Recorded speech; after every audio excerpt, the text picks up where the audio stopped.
Hey, what's up, good people? How you doing? Welcome back to Stock Up with Larry Jones. You already know, if you're new to the page, go ahead and hit the like, subscribe, and notification bell. For those of you that have been rolling with me, let's get these likes up. It's easy. Today's video is sponsored by that like button and your finger. So go ahead and subscribe and sponsor this video by hitting that like button.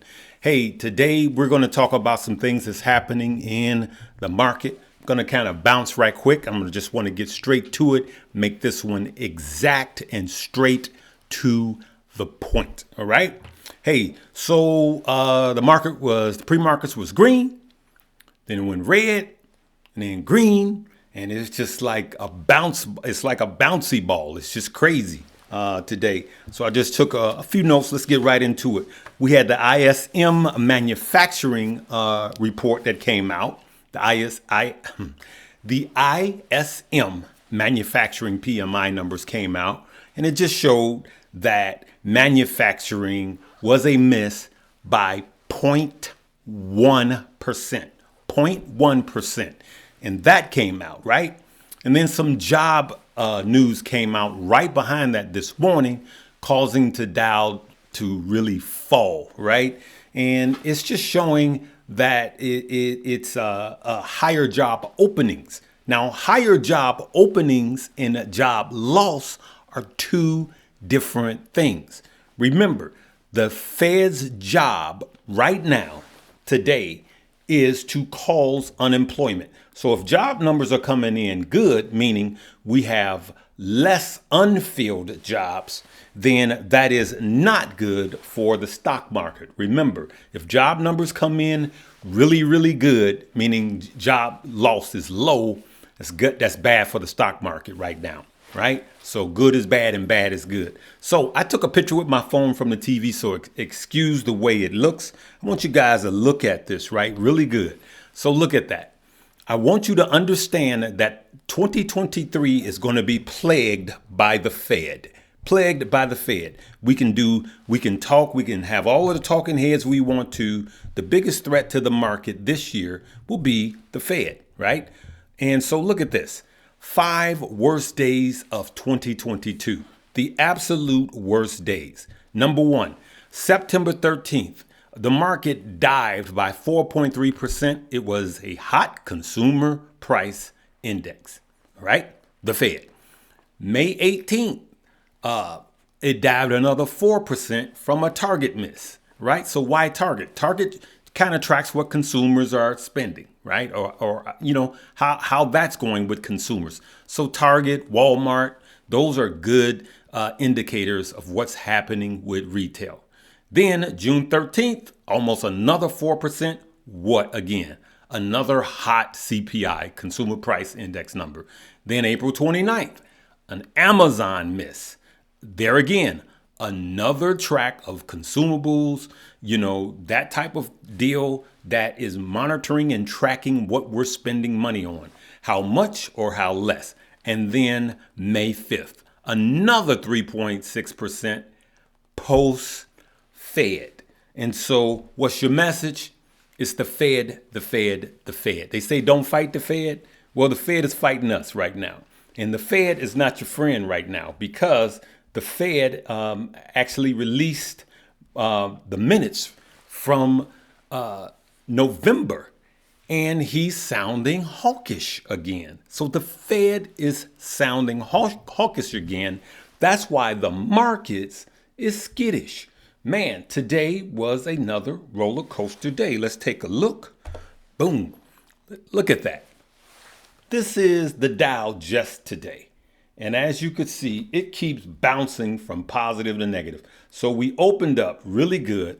Then the ISM numbers came out, and the JOLTS reports, which were the jobs, they came out. Market goes down.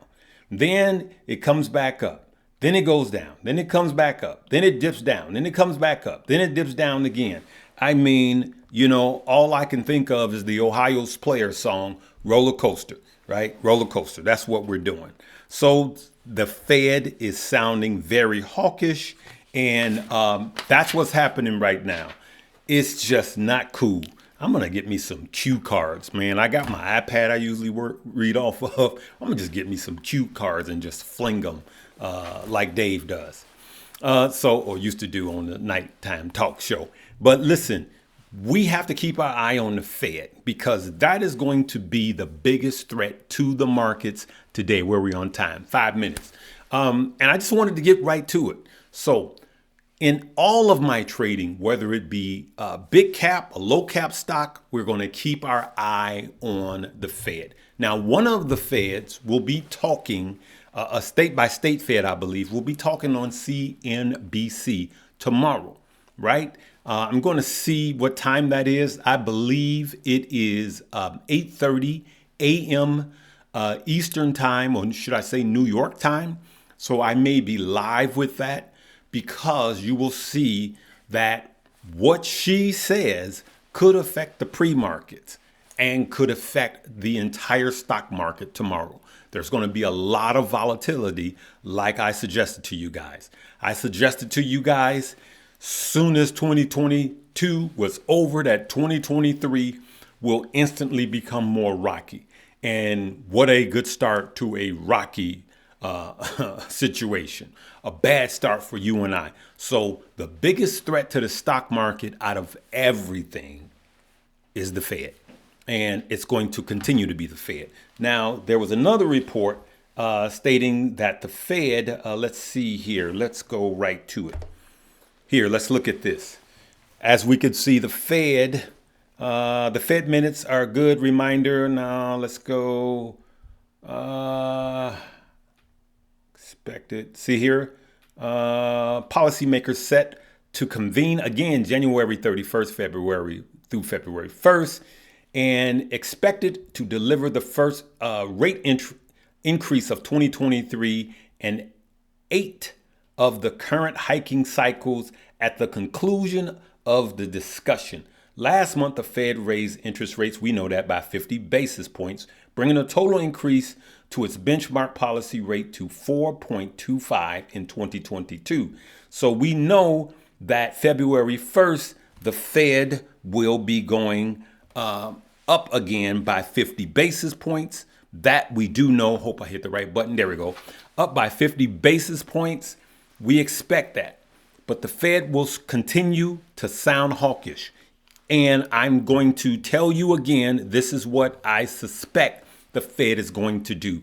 All of the policies that the Fed has to take is not just by quantitative tightening or quantitative easing or interest rate hikes or decreases.